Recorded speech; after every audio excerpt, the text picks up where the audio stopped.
Welcome to What Are You Sporting About podcast, a podcast about business, employment, sports, and entertainment to help educate, support, and guide you to your next level. Here's your host, attorney Sivonnia DeBarros. Hello, everybody. It's Sivonnia DeBarros, the protector of athletes, and I am back again with another podcast episode. But before we get into all the meat today, I will have a few announcements, all right? So first off, you do know that I am the founder and owner of the S.L. DeBarros Law Firm, where we represent 6- and 7-figure business owners and athletes in business. But I'm super excited because I am launching another book this summer. I'm trying my best, fingers crossed. First book on name, image, and likeness. It's gonna be called, it is called Athletes Making Moves. So you guys, I definitely want you to go out there, support this movement. Make sure that you go to prosportlawyer.com so that you can get information on this book. And then also join the Facebook group Athletes Making Moves so you can stay in the know. So now today we have Jonathan Jones, but his handle is Jonathan Jones Speaks. All right. So he's making major moves in the athletic field. Let me just tell you a little bit about Jonathan. He is a best-selling author. He is a 2-time TEDx speaker and the host of Beyond the Ball podcast. He's been featured in places like CBS News. He's spoken to over 100,000 students ranging from elementary school to college. So I'm so excited to have him on this platform today. Jonathan, welcome. If there's anything else about you that you want to add, go ahead and drop it on the mic. Well, I'm glad to be here and, just grateful to be on the platform, and congrats to you on launching your second book. But no, I don't think there's anything else. We can just dive in and just start from where we start. Awesome. So I do want to know, though, what does the question, what are you sporting about, mean to you? What are you sporting about? When I hear that, I just think, because of course, I like the initial thought is, what are you talking about? But then when we switch it out and say, what are you sporting about? The initial thought for me would just be like, what's your current sport? Because for some individuals, that sport could be them currently playing on the collegiate level, on the professional level. But for some others of us who might have had that in another part of our lives, then, now the new sport could be speaking. It could be writing books. It could be writing blogs, or it could be having a vlog, if you will. So that's what are you sporting about means to me now. Love it. So I want to get into some of the stuff that you're doing, because you have created this beautiful platform where you are able to motivate, inspire, and educate athletes everywhere, regardless of their age range. So what, I guess, gave you that that motivation, that empowerment to step into that space to do what you do? I would say the pandemic. And the reason I say that is because initially I was focused mainly on speaking to the general body of college students. And I actually was running from the idea or the concept of working with student athletes. So the pandemic gave me some time to sit and to think, as events were being shut down and as speaking events that I had previously booked were getting canceled, and I had to send checks back, which was not fun at all. Then I had to think, well, where's a place for me to serve? Where's an opportunity to where I really can add value and I really can support? And that was when I started my second podcast, which is entitled Beyond the Ball, just to be a resource for student athletes. And then from creating that podcast, then I said, I'm going to start speaking with these institutions. And then that was what really began to open this thing up. And fast forward time, that's why we're here where we are right now. That's amazing. So Beyond the Ball was created during this pandemic? Yes. So it was created right around March, April, was when we first launched our first episode. Mm-hmm. Nice. So you and I both are pandemic podcast launchers. That's funny. That's amazing because it brings us back to the question, though, what are you sporting about? And it's funny how, there's so many different lessons that I feel like the pandemic has taught a lot of people. But one of the things that you said was, where can you really serve? Where can you do the most good? And that was something that I also realized was a reason why I needed the podcast, because you start having these conversations and you realize that the things that you're doing is not enough to really house those conversations and to really put it out there into the world so that other people can be, uplifted and empowered to go out and, change their own lives. I truly believe that a lot of people fail to realize that the power truly does lies within them. So with that stated, I do want to ask though, like, what has Beyond the Ball, what do you talk about on your podcast, and what are some of the benefits that you've seen your listeners really take away from it? Certainly. So I break it down into 3 different sections, and it would be stories, strategies, and successes. And the tagline that I always close out with, and I say, this is Beyond the Ball, where we share stories, strategies, and successes to help you succeed beyond your degree.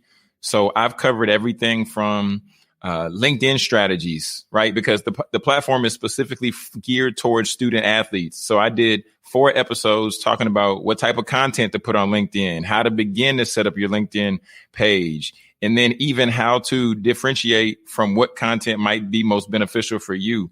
So talking about that. And then on the other hand, I've had individuals who we might see as influential individuals, professional athletes from sports, basketball, football, Super Bowl champion athletes. And the reason I focus on bringing some of them on sometimes, but the main focus is really to have people who have a connection to sport. So then the student athlete might see, well, if this football player or if this basketball player or whoever they may be, if they're now doing something else, then what else can I potentially do? So that's been the biggest benefit, is ultimately opening up just the playing field, for lack of better terms.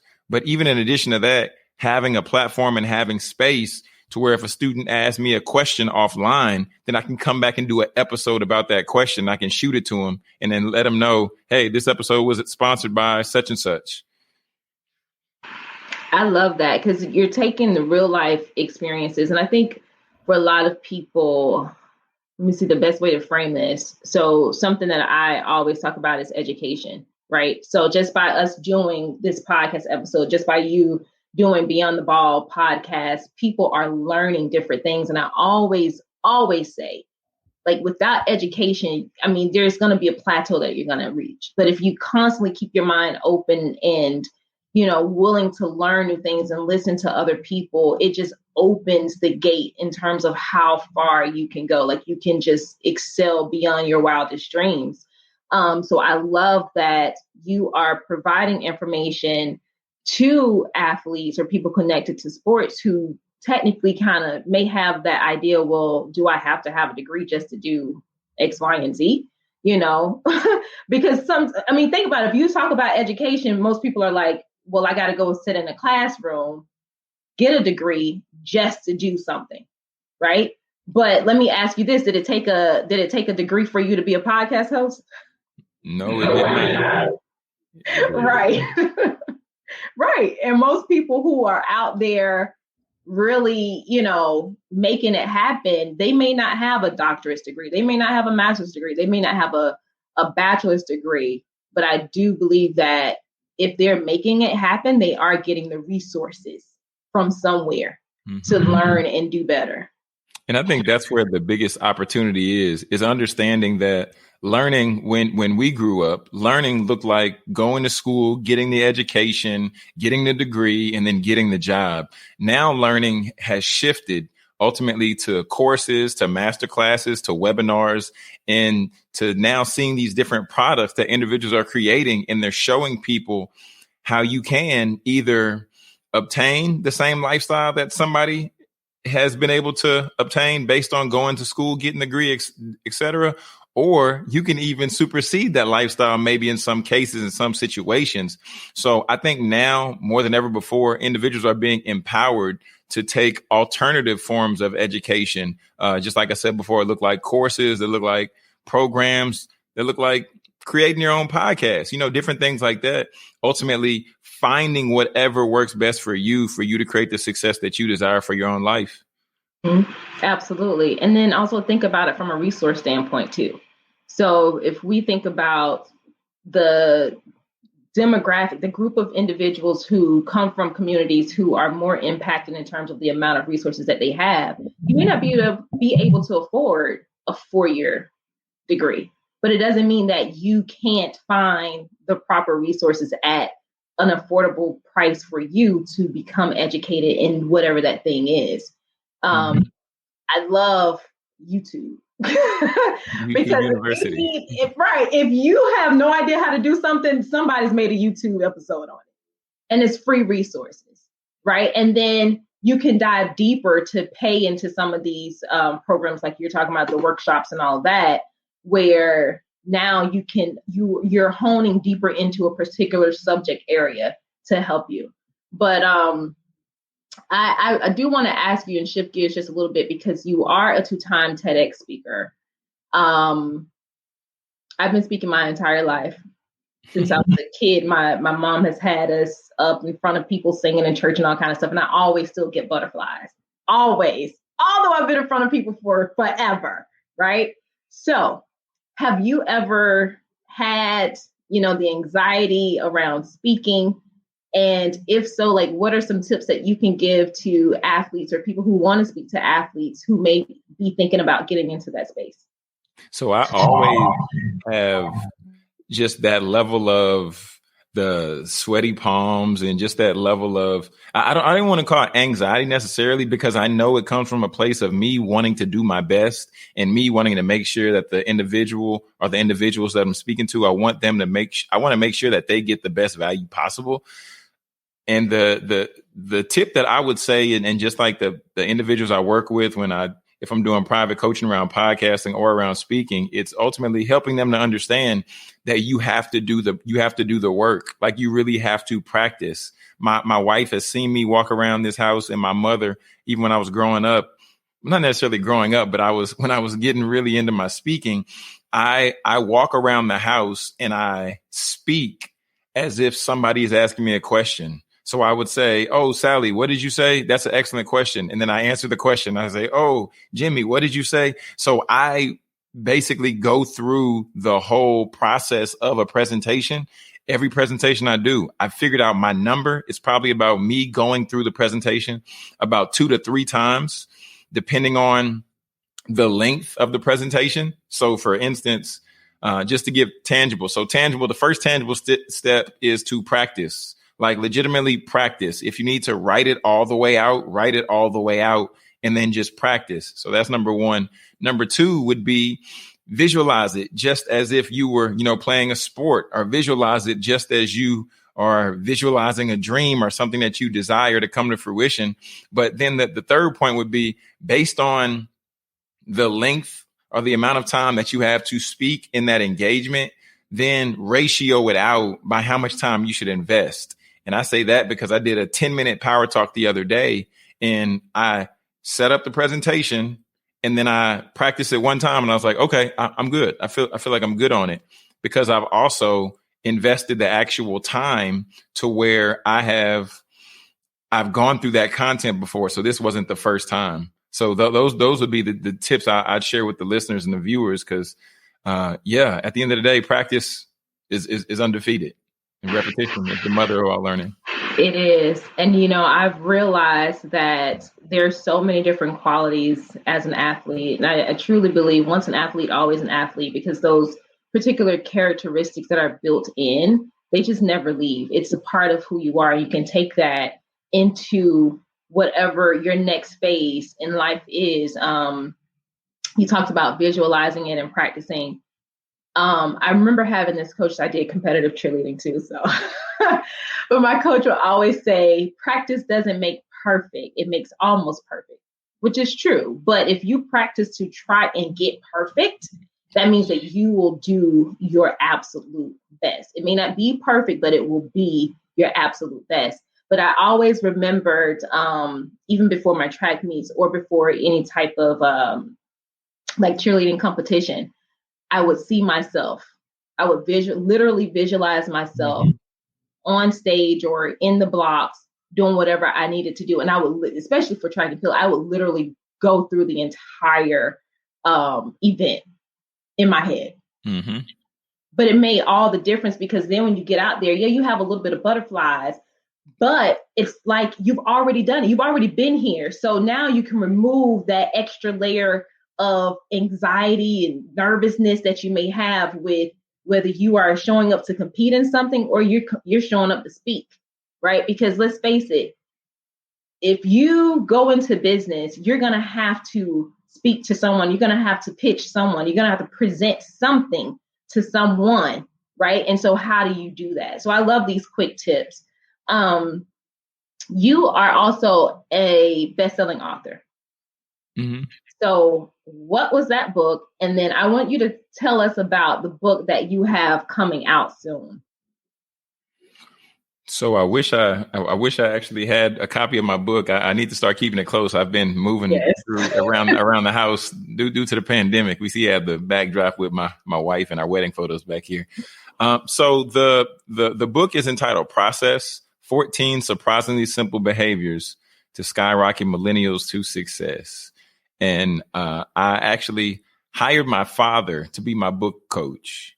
So my dad, Dr. Fred Jones, he was the second coach that I had. The first coach was a training coach for basketball, but he was my first personal development coach. And I paid him $5,000.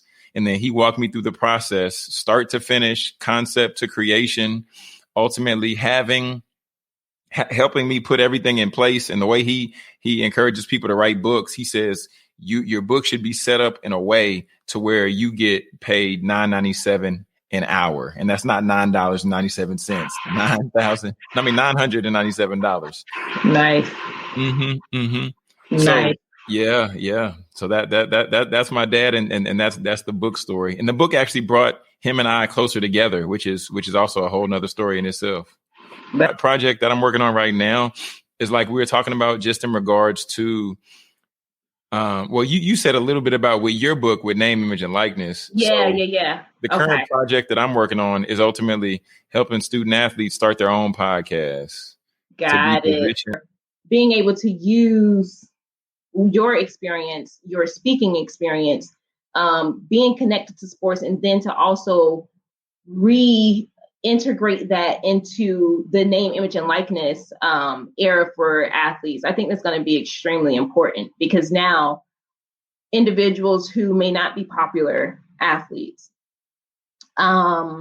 who may not, be a member of one of the most popular teams, right?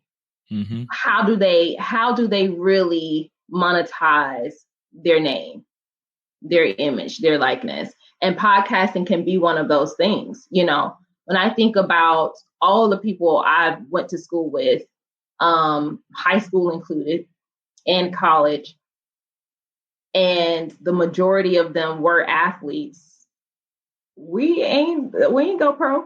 We did not go pro, right? But we're making it, and we're doing things with ourselves. We've created our own brands. And it's so amazing when I look back, especially from my high school. When I look back from my high school, I'm like, dang, I had a good class, because I can truly say at least 80% of us are really doing the darn thing. Mm. So it's amazing. It's amazing. So what is your, I guess, your motivation behind teaching the student athletes how to set up and create their own podcasting? So my motivation, honestly, is just really putting them in position for the simple fact that I was a Division III junior college team manager before I was a Division III junior college basketball player. And then I ended up going to a 4-year university, which also was Division III. And now working with the schools that I work with, and now I'm able to speak to everywhere from junior college all the way up through NAIA, and mm-hmm. and Division I institutions. I just want to ultimately be able to duplicate myself, because understanding that for the individual who might not be the fastest, might not be the strongest, might not be the prettiest, however, but if they feel that they have a message to share, mm-hmm. then they can use podcasting as that platform. And then that can catapult into a brand. And then from that point, then they can do speaking engagements and monetize those things. Yep. So at the end of the day, if they decided to keep holding on to podcasting and continue to be a lifelong podcaster, or if they said this was great to learn these tips and these tricks and these tools, now they also have become a more marketable job hire, because podcasting teaches you technical skills that you're not going to learn everywhere else. You're improving your verbal communication. You're growing your network. And then even as we look at those things, and then increase advantage even in marketing. So we take those skills and then we plug those into any job application, or, ask CEOs, would they look for those attributes in employees? 8 out of 10 of them would at least say yes. So ultimately that's what my inspiration is, to really set them up for success in that way. And, just be ready to pivot and roll to whatever is next. Yeah.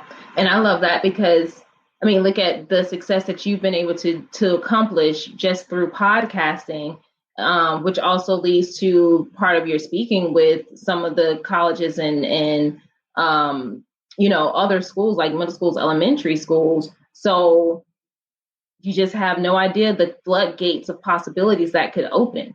So who are some of the schools or organizations you've had the ability to speak with and empower? Excellent question. So I've spoken with UCONN's athletic department. I've also spoken with the University of Vanderbilt, their football program. I'm currently working with West Virginia University with their football program. And it even goes down the line. But each and every institution, I really enjoy the opportunity to speak, but even more than that, I enjoy the opportunity to connect with the students after. And then, when we follow each other on Instagram, and then I love when they reach out to me if they have a question, or if they, shoot me a message, and then we can chat offline. Just like I was saying earlier, if they're like, hey, John, what do you think about this? Or what do you think about that? And then, I'll do a podcast episode on it. So just being in a position to connect and build these lifelong relationships is really what I'm all about, because I think that's the best way to truly add value. So then ultimately, after I pay it forward towards them, then they'll hopefully turn around and pay it forward to the next generation. And that's what I'm all about. Love it. Love it. Now, because we see your handle here, but where is that? Where can people find you? Jonathan Jones Speaks. Is that just for Instagram? So that is for all the social media platforms, except for Twitter and Clubhouse. Clubhouse made me make it shorter. So Clubhouse and Twitter, it's Jonathan J Speaks, but my website is jonathanjonespeaks.com. And that's where people can find me, and that's where people can connect with me, as well as I'm on YouTube. And that's where I have all my podcast episodes, as well as additional video content. Okay. And Clubhouse, say that again for me. Jonathan J? Yes, Jonathan J Speaks. Okay. You guys make sure that you go out and follow Jonathan on all social media channels.